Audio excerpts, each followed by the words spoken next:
আৰু এটি গছপুলি আমি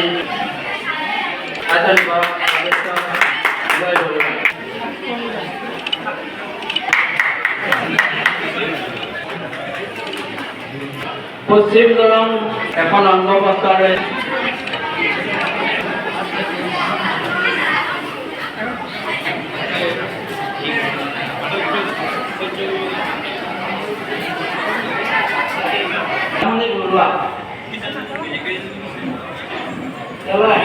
আমি অনুৰোধ জনাইছোঁ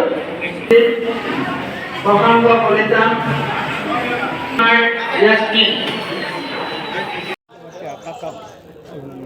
হয় হয় আজি দুনীয়া আঞ্চলিক ছাত্ৰ সন্থাৰ উদ্যোগত আৰু ডিপিলা উচ্চতৰ মাধ্যমিক বিদ্যালয়ৰ সহযোগত আমি আজি বিশেষ অভিনন্দন অনুষ্ঠানখনি অনুষ্ঠিত কৰিলোঁ। ৰাতিপুৱাৰ ভাগৰ পৰা এই অনুষ্ঠানটোৰ কাৰ্যসূচী আছিলে আমাৰ এনেধৰণৰ। ৰাতিপুৱাৰ ভাগত আমি পতাকা উত্তোলন কৰিছোঁ। পতাকা উত্তোলন দুনীয়া আঞ্চলিক ছাত্ৰ সন্থাৰ সভাপতিয়ে কৰা গৈছে আৰু সাধাৰণ সম্পাদকে বন্তি প্ৰজ্বলন কৰা গৈছে শ্বহীদ তৰ্পণ অনুষ্ঠানৰ পিছতে আমি অভিনন্দন অনুষ্ঠান অনুষ্ঠিত কৰিছোঁ। অভিনন্দন অনুষ্ঠানৰ আমাৰ উদ্বোধক আছিলে বুঢ়া আৰক্ষী চকীৰ ভাৰপ্ৰাপ্ত আৰক্ষী বিষয়া দীপজ্যোতি ডেকাদেৱ আৰু বন্তি প্ৰজ্বলন কৰিছে আমাৰ ডিপিলা উচ্চতৰ মাধ্যমিক বিদ্যালয়ৰ প্ৰধান শিক্ষক মহোদয় তথা আমাৰ এই অনুষ্ঠানত বিভিন্ন আঞ্চলিক ছাত্ৰ সন্থাৰ সতীৰ্থবৃন্দই আহি আমাক সঁহাৰি জনাইছে। জিলা ছাত্ৰ সন্থাৰ প্ৰতিনিধি আহিছে আৰু এই অভিনন্দন অনুষ্ঠানখনত আমাৰ 52গৰাকী ছাত্ৰ ছাত্ৰীক আমি অভিনন্দন জ্ঞাপন কৰিছোঁ। লগতে যিসকল ছাত্ৰ ছাত্ৰীয়ে যিকেইখন স্কুলৰ পৰা বা কলেজৰ পৰা অভিনন্দন পাবলৈ সক্ষম হৈছে তেওঁলোকৰ মুৰব্বীসমূহক আমি ইয়াতে অভিনন্দন জ্ঞাপন কৰিছোঁ। লগতে আমাৰ দুগৰাকী ছাত্ৰ ছাত্ৰীয়ে আমাৰ আমাৰ দুগৰাকী ব্যক্তিয়ে আমাক নিয়াস প্ৰদান কৰে। এই নিয়াসটি আমি প্ৰদান কৰিছোঁ এই অভিনন্দন অনুষ্ঠানতে। লগতে আমাৰ আমন্ত্ৰিত অতিথি হিচাপে উপস্থিত থাকে ডিপিলা ছিনিয়ৰ ছেকেণ্ডেৰী স্কুলৰ প্ৰবক্তা অখিল ৰঞ্জন ভট্ট ছাৰ। এইখিনিয়ে আমাৰ দিনজোৰা কাৰ্যসূচী আছিলে।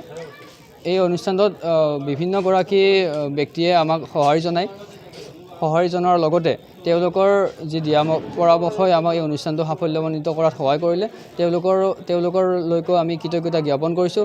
লগতে আমাৰ যিসকল আপোনালোকৰ সদস্যবৃন্দই আমাৰ সংবাদ মাধ্যমৰ সদস্যবৃন্দই আহি আমাক সঁহাৰি জনাইছে আপোনালোকলৈ আমাৰ ধন্যবাদ আৰু কৃতজ্ঞতা জ্ঞাপন কৰিছোঁ। এই দুনীয়া আঞ্চলিক ছাত্ৰ সন্থাৰ সম্বৰ্ধনা অনুষ্ঠানত অহা ছাত্ৰ ছাত্ৰীসকলক মোৰ তৰফৰ পৰা বা দুনীয়া আঞ্চলিক ছাত্ৰ সন্থাৰ তৰফৰ পৰা বিশেষ ধন্যবাদ আৰু অভিনন্দন জনাইছোঁ। নমস্কাৰ। প্ৰথমতে মই মোৰ চিনাকি দিছোঁ। মোৰ নাম শিখাশ্ৰী ডেকা, মোৰ ঘৰ খতৰা গাঁৱত। আজি দৰং জিলা ছাত্ৰ সন্থাৰ উদ্যোগত যি আমাক অভিনন্দন জ্ঞাপন কৰি আমাক উৎসাহিত কৰিলে তাৰ বাবে আমি নথৈ আনন্দিত আৰু তেওঁলোকৰ ওচৰত চিৰকৃতজ্ঞ। আমি আমাৰ কষ্টৰ হায়াৰ ছেকেণ্ডেৰী দিয়াৰ আগত যিখিনি কষ্ট কৰিছিলোঁ তাৰ ফল আমি পাইছোঁ আৰু এতিয়া অভিনন্দন গ্ৰহণ কৰিবলৈ পাই আমি বহুত সুখী আৰু আশা কৰোঁ আপোনালোকেও আশীৰ্বাদ দিয়ক। অনাগত দিনতো যেন আমি এনেকৈ সমাজৰ পৰা ভাল স্বীকৃতি লাভ কৰিব পাৰোঁ। হয় নমস্কাৰ। আজি আমাৰ অভিনন্দনটো পাই নথৈ আনন্দিত হৈছোঁ কাৰণ আমি প্ৰত্যেক বছৰ দৰে এইবেলিও আমি দুনীয়া আঞ্চলিক ছাত্ৰ সন্থাৰ পৰা আমি এই প্ৰমাণপত্ৰ লাভ কৰিবলৈ সক্ষম হৈছোঁ। আমাৰ বাবে এই প্ৰমাণপত্ৰখন এখন প্ৰমাণপত্ৰ নহয়, এক আশীৰ্বাদ স্বৰূপ। কাৰণ এওঁলোকে যেতিয়া আমাক প্ৰমাণপত্ৰ এখন প্ৰদান কৰে বা আশীষ প্ৰদান কৰে আমি তেতিয়া ভাবোঁ যে আমাৰ ভৱিষ্যতে আমি আৰু এনেকুৱা কাম কৰিব লাগিব যাতে তেওঁলোকৰ পৰা আমি আৰু এনেকুৱা আশীৰ্বাদ স্বৰূপভাৱে আমি প্ৰমাণপত্ৰ বা অভিনন্দন পাই থাকোঁ। এইখিনিয়ে।